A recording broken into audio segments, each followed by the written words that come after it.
Ассалаумағалейкум, құрметті арнамыздың көрермендері. Бүгінгі бейне блогымыздың кейіпкерлері Талас ауданы Майтөбе ауылында тұратын көп балалы аналар. Өздеріңіз білетіндей, қазіргі кезде алтын алқа 7 баланы өмірге әкелген аналарға беріледі. Көп балалы ана алтын алқасын алу үшін оның 7-ші баласы 1 жасқа жеткен және өзге балалары тірі болуы керек. Ал күміс алқасын 6 бала туған және 6-ші баласы 1 жасқа жеткен және басқа балалары тірі болған аналар наградталады.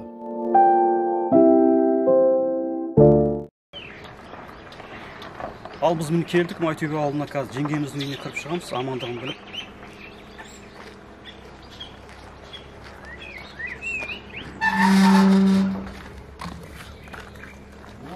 Ассалаумағалейкум. Уағалейкумсалам. Қалай жағдайда менің? Қалай жағдайың жақсы ма? Аман есен шақпар болып жатыр мінекей. Кеп қалдық мына. Тілсіздік, шегіңіздер шегіңдер. Отыр келдік сол. Жеңгемізді сүрейін деп келгенбіз ғой. Келіңіздер, келіңіздер, иә. Үйде.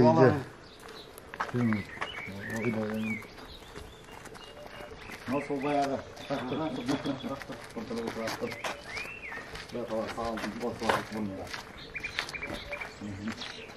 Амангүл. Жеңге қалайсыз? Жақсы, Аман есенсіз ба? Бала шаға аман есен? Аман есенбіз.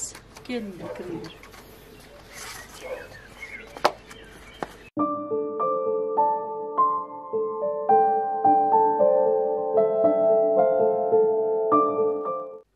Ал жеңге, қалайсыз, қалай жағдайыңыз? Бүгін кеп қалдық сізді міне. Жақсы. Осы ауылдағы алтын белгі алған жеңгеміздің бірі өзіңіз. Былтыр келгенбіз, осы ағамызды түсіріп кеткенбіз. Енді мынау 7 баланы өмірге әкелдіңіз. Осы балалар туралы қалай айтасыз? Жолдасыңыз туралы? Жақсы, шүкір Аллаға. 7 баламыз бар. Отандасқанымызға 24 жыл болды. Үлкеніміз 23-те. Үлкенім бала, кішім бала, ортада 5 қыз бар. Қанша ұл, қанша қыз? 5 қыз, 2 ұл. Үлкеніңіз уже үлкен 23-те, кішім 5-те. Мен осы ауылда, мен Жаңатас қаласында туылғам. Содан кейін 11-ші сыныпта осы жерде оқып бітіргем. Мұхтар деген жігітімен таныстым. Қай жыл үйлендіңіздер? 99 жылы үйлендік, 1-ші шілдеде. Қазір енді тұрмыс құрғаныңызға қанша жыл болды? 24 жыл болды осы шілде. 24 жыл болды. Үлкеніңіз 23-те, иә? 23-те. Қазір кезде қай жерде жұмыс істейді? Қазір кезде жұмыс істемеймін, үйдемін. Жоқ, үлкеніңіз қайда? Үлкенім стройкада істеп жатыр, Астанада. Қызым акушер, қалада жұмыс істейді, поликлиникада. Тараз қаласында істейді? Аха, Тараз қаласында. Қыздарым бәрі оқиды осы жерде, Амантай Дәулетбек мектебінде. Балам балабақшасына барады, Балдәуренге, 5-те, аха, 5-те. Ең кіші балам. Ортасында 5 қыз. Жа, кімнің баласы десем, папамның баласымын дейді ол? Папасының баласы. Аты кім? Айтшы атыңды. Атың кім? Ерол. Бейне блог түсіру барысында жеңгеміздің ең кішкентай қызының бірі анасын қатты жақсы көретін айтып, оған деген сезімін білдірді. Мен анамды жақсы көремін. Мен анамның қызымын. Мамаң сүйікті қызсың ба? Екі. Ағамыз бен жеңгеміздің үйіндегі ұл қыздары шетінен өнерлі болып шықты. Түрлі аудандық және облыстық жарыстарға қатысып, жүлделі орындармен оралып жүр. Мен Төлеубай Жансезін, мен үйде 4-шімін. Және де мен кеше балапан арнасының сыйлығын алдым. Майтөбе ауылында туып өстім. Амантай Дәулетбек орта мектебінде оқимын. Осы жылы 8-ші сыныпта тамамдаймын. Бейне блог түсіру барысында көп балалы жеңгемізден 7 баланы бағып қағудың қиыншылықтары және қазіргі кезде мемлекет тарапынан бөлінетін жәрдемақы туралы сұрап білдік. Ал жеңеше, мынау енді 7 балаға мемлекеттен қанша жәрдем аласыз? Мемлекет көмек көрсетіп отыр ма сіздерге? Иә, не алам? Балалардың 5 балама жаңағы 63 мың тиындар бар артында. Соның кейін 22 мың алам. Күміс алтын алқаға. Одан басқа жеңілдіктер бар ма? Басқа жеңілдік жоқ қой, иә? Жоқ, басқа нәрсе жоқ. Енді қалай ойлайсыз, беріп жатқан несі сай ма, или көбейту керек па, қалай ойлайсыз? Көбейту керек қой, негізі жетпейді балаларға. Иә, аз. Енді алда уақытта Құдай қаласа осының бәрін қарап отыр ғой, әр баланың счетына ақша саламыз деп. Соны біз де ойлаймыз, Құдай қаласа балалардың жақсы болар еді деп. Осы сұхбаттан кейін Мұхтар ағамыз бен Аманкүл жеңкеміздің отбасына амандық, дендеріне саулық тілеп, жылы қоштасып, келесі алтын алқа иегері Гүлнұр жеңгеміздің отбасына аттандық. Міне біз қазір Майтөбе ауылындағы көп балалы екінші жеңгеміздің үйіне келдік. Енді қазір соның үйіне кіреміз.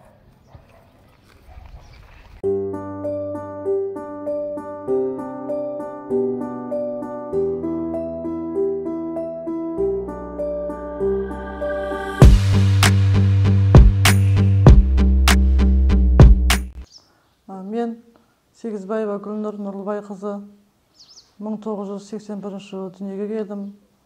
Аса ауылында, Жамбыл ауылының дүниеге келдік. 1998 жылы осы Майтөбеге келін болып түстім. Күйеуім аты Өмірбек Ержігіт. Отау құрғанымызға биыл 24 жыл болды. 7 бала бар, Құдайдың берген баласы.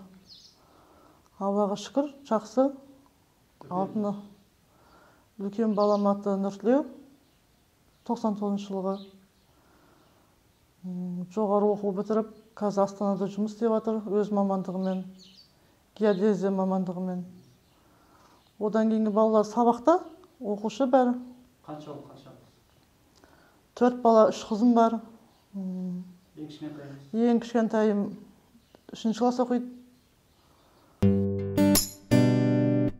Гүлнұр жеңгемізде 7 баланы өмірге әкелген алтын алқа иегері.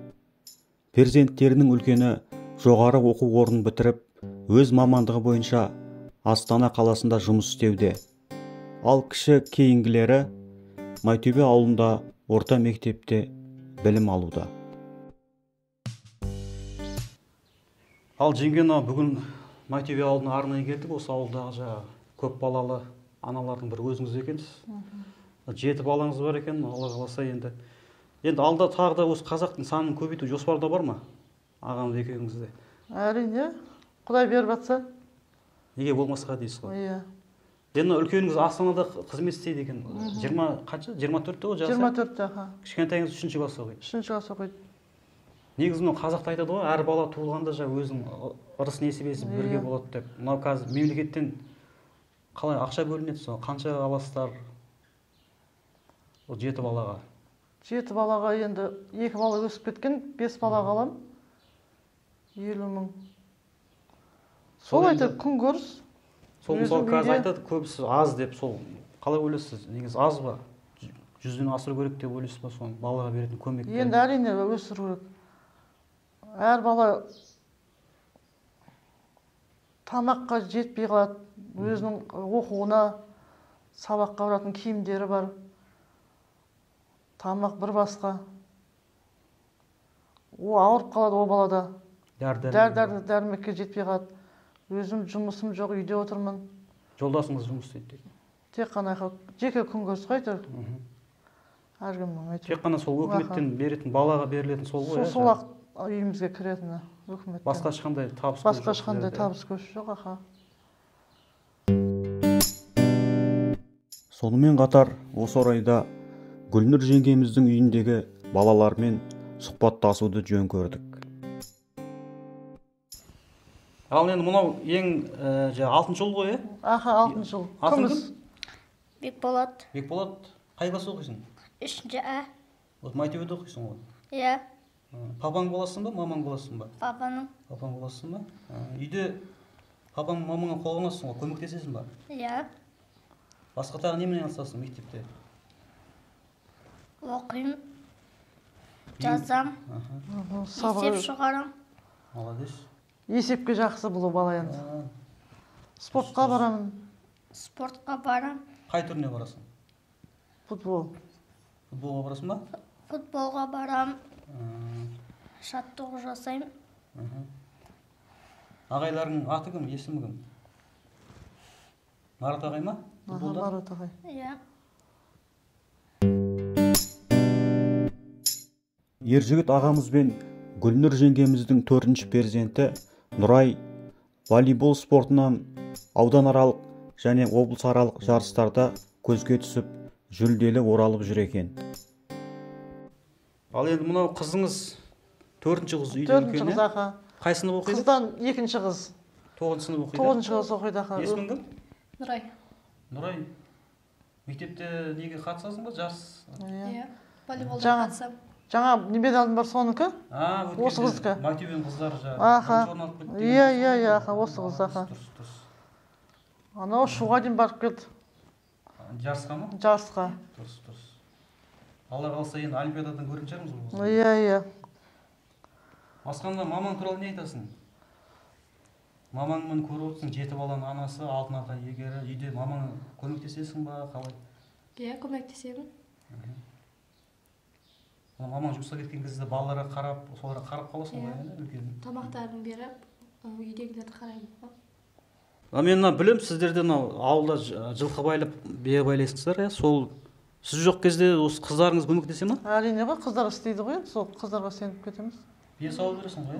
Бие сауып, биені сауып, салмонды дайындап, қымызды пісе берем, мама келгенше дайындап, қоям мама келгенше.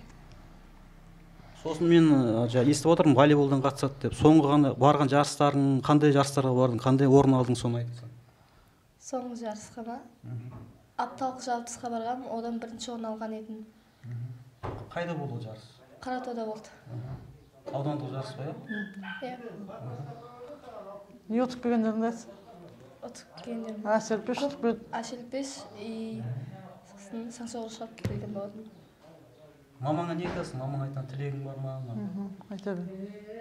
Мама ешқашан да ауырмай, сырқамай жүре беріңіз. Біздің қасымызда әрқашан да жүре беріңіз.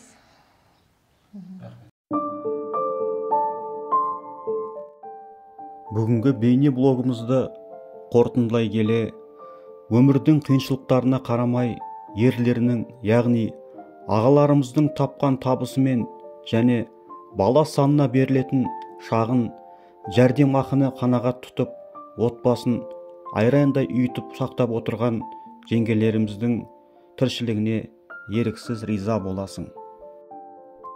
Қазақ үшін ең сыйлы адам, ең бірінші анасы, аналардан өрбіген батыры мен данасы, қиындыққа мойымай ұрпақ санын көбейткен аман болшы қазағымның алтын құрсақ анасы. Құрметті көрермендер, біз сіздермен қоштаспаймыз. Тек қана келесі кездескенше Алла амандығын берсін дейміз.